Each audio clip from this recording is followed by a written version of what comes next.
Good morning and welcome to our 2023 first week press conference with head coach Sean Clark.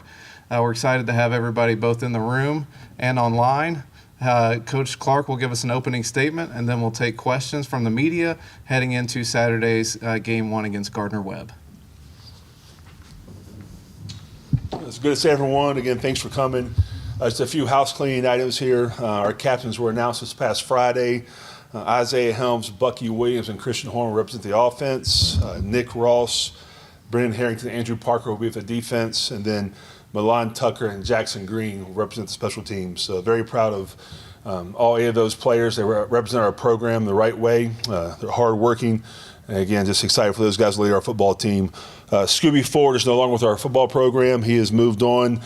Karan White has taken a medical hardship. He will now serve as a student assistant until he graduates. And Anderson Castle will be out this week due to injuries. So excited to get going. I know everyone's wondering about the starting quarterback. We met last night with both quarterbacks. Again, met this morning.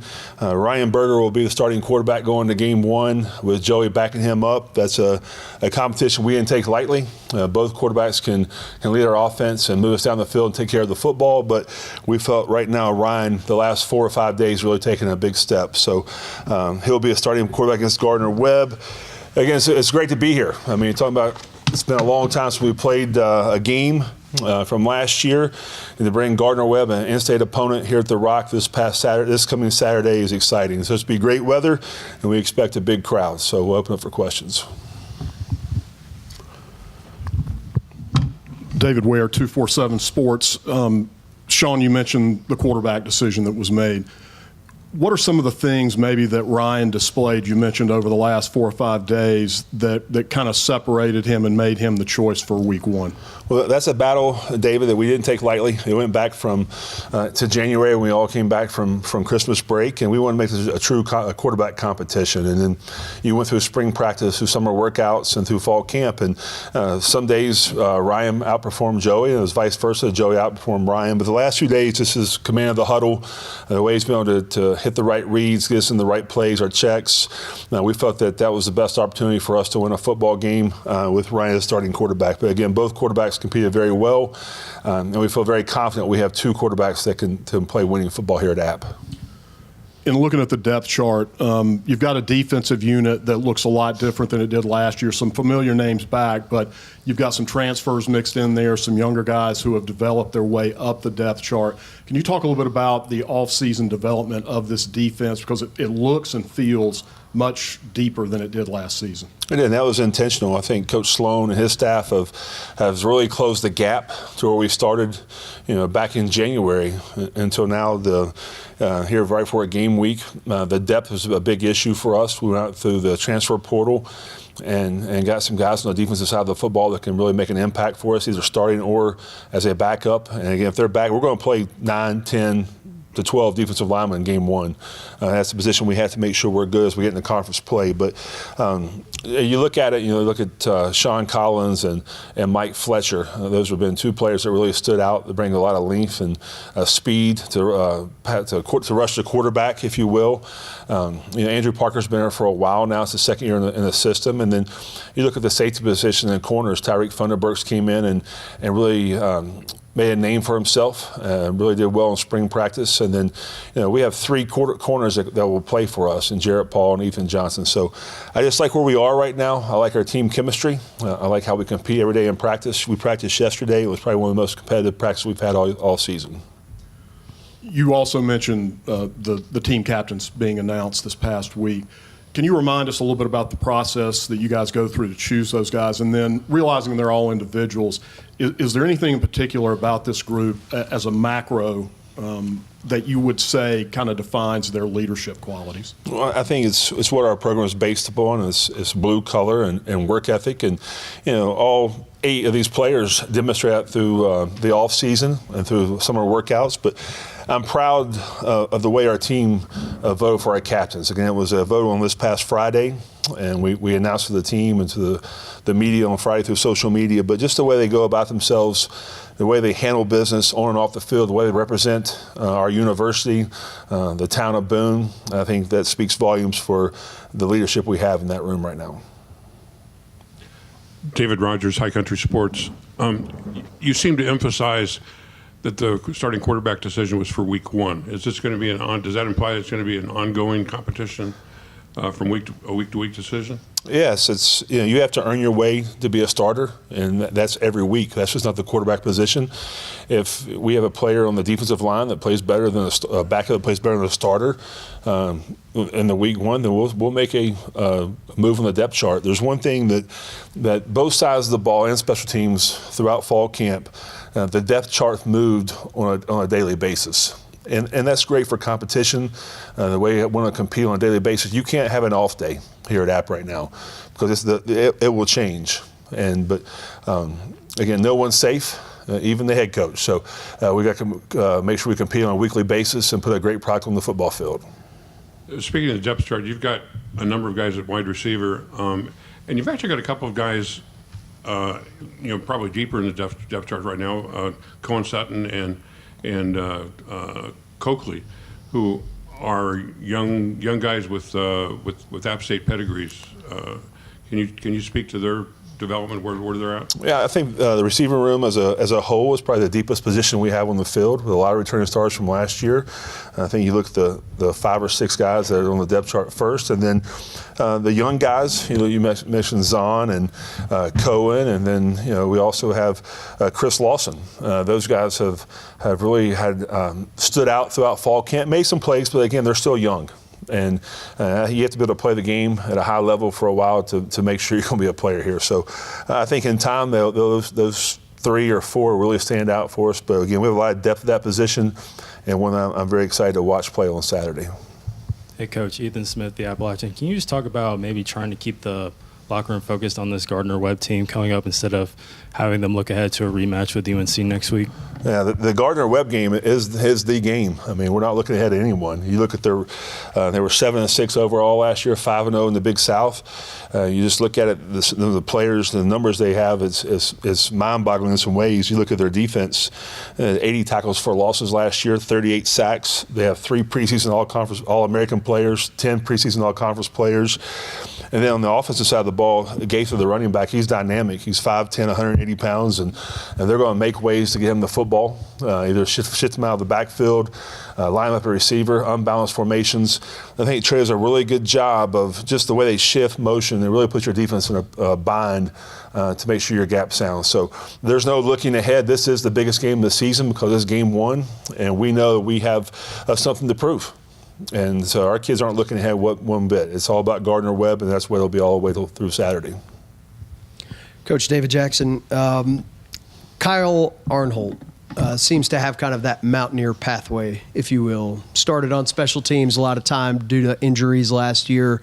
Now he's listed as the starter at inside linebacker.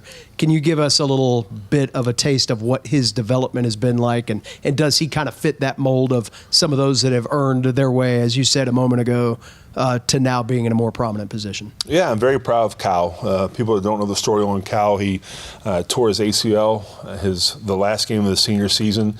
And came in here. He was behind the 8 ball in some ways, from rehab, from a strength conditioning standpoint, and the way he came to work every single day. Last year, he made his name on special teams and played sparingly throughout some games. And going to fall camp, he was a 2.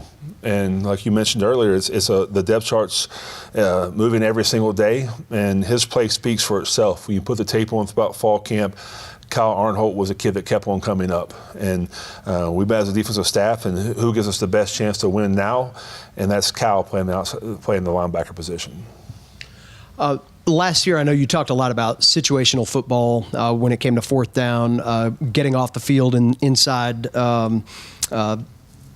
territory to keep people out of the red zone. With so many new faces sprinkled into key spots, quarterback being one, new wide receiver rotation, how do you preach situational football to guys that don't necessarily understand last year's context, but you've got a context for where you want the expectation and performance to be? I think that's one of the things we do very well here at App is talk about and go out and actually have situations in practice that puts them in a bind to the offense or defense. Every night throughout fall camp, one of the coaches come up and talk about situational football and where it fits into the big picture. I mean, each play or each situation is a small snapshot of the whole game. But we practice those situations. David Ware could call 1st and 10. It's the 2nd and 7, the 3rd and shorts that you really have to be prepared for. Going forward on 4th down, we'll be aggressive this year again on 4th down.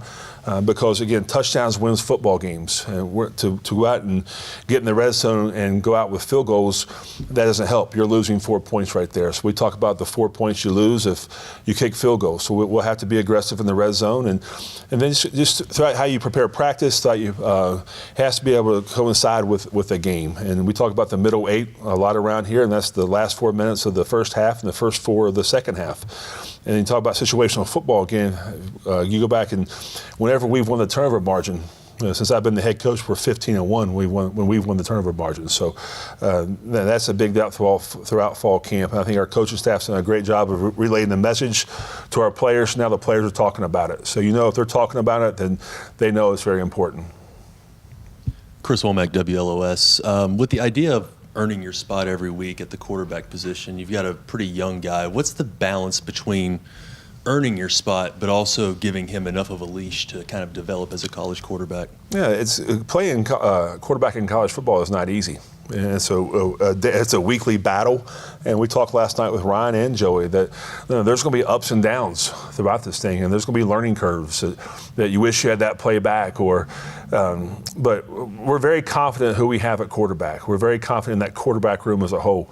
Ryan earned the spot for week 1. He's our quarterback. But again, we have a lot of confidence also in Joey Aguilar. He's proven he can do it at the college level through his junior college tape, and he did that throughout fall camp. But we're not going to sit here and say, listen, if you have a bad game, we're going to bench you. We're not doing that. That's not. You can't. Your players can't have confidence in themselves, and we have to have confidence in our players. But they're going to make mistakes. But the thing about it, they're young. Sometimes they don't know any better. But we're going to go out and let them play football. We're not going to put we can only run this play with Ryan or this play with Joey. We're going out and play football and play loose and have fun playing football.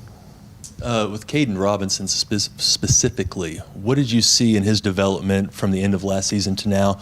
And what do you feel like his role needs to be for this team to be successful? Well, Caden's had an outstanding off season. He's really changed his body in a lot of ways. He's trimmed down as far as his body fat percentage. And he's a natural leader. I mean, the kid just goes out and works. As a receiver, some days there will be receivers that run 4 and 5 miles, and that's a lot of running on your legs throughout fall camp. And Caden pushed through it when he was tired and sore, which the years previous he might not do that. And this year he's really matured in that aspect of it to go out and be a leader and be a guy that our team can depend on.